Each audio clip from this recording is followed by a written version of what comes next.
আসসালামু আলাইকুম বড় ভাই। ওয়ালাইকুম সালাম। ভাই আপনার তো বড় বড় জায়গার দেখি, তোমার হলো সাইফ খানের সাথে দেখি, তাও তোমার হলো ইলিয়াস খানের সাথে দেখি, তো তুমি এখানে কেন ভাই? আমি বাংলাদেশি সবার সাথে থাকি। সবার সাথে থাকো? পৃথিবীর মাঝে আমার ভক্তবন্ধুর অভাব নাই। ওনারা বাংলাদেশের বড় বড় স্টার, তাদেরা ভালোবাসা আমাকে, আমি যাই। এরকম বাংলাদেশে যারা বড় বড় নায়ক নায়িকা দেখার জন্য যায়, আমিও যাই। আমাদের সবাই ভালোবাসে। মাগার একটার কারণে আমি মান্না, তাহলে আমি এখন মান্নার ডায়লগে জায়গা। ওই মা কি কস? সন্তান মার কাছে আই বলে কি কষ্ট মা, আমার কষ্ট লাগে মা। আমি কবির চাঁদাবাজ সন্ত্রাস মুরগির ব্যবসা করছিলাম, সন্ত্রাসীরা টাকা মাইরা দিছে। তারপর থেকে এই ঢাকা সিটি পুলিশ প্রশাসন এবং রাজনীতির লোকেরা আমার কিনতে চায় মা। জানাস কিনলে কে? এই দুনিয়ায় যত রাজনীতির লোক আছে, ভালো লোক নির্বাচন করে না।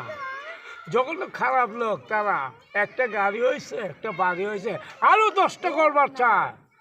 ভালো লোক নির্বাচন করে না।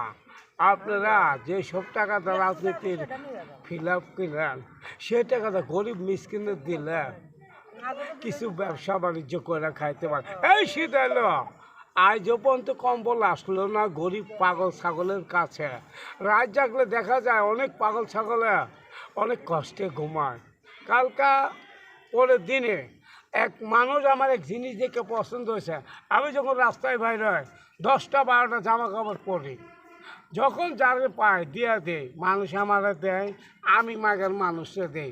আর তোমাকে টাকা পয়সা থাকলেও তোমরা বাংলাদেশের একজন বড়ই প্রতিবন্ধী। তোমাদের টাকা আছে তো শান্তি নাই। আমার কোনো ডিপার্টমেন্টের লোক লাগে না, আমার কোনো নিরাপত্তা লাগে না। আমার বড় নিরাপত্তা আমার উপর আল্লাহ। আর তোমাদের এত সিকিউরিটি থাকতেও তোমরা অসুস্থ। অনেক সুন্দর হয়েছে ভাই, মান্নার ডায়লগটা অনেক সুন্দর লাগলো আমার। ওই জয়কালের ক্ষয় নাই, মরণকালের ওষুধ নাই।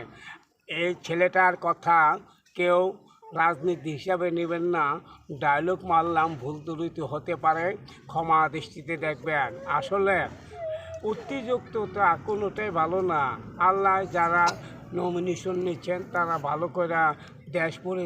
আমরা আর চাই না লাশ নিয়ে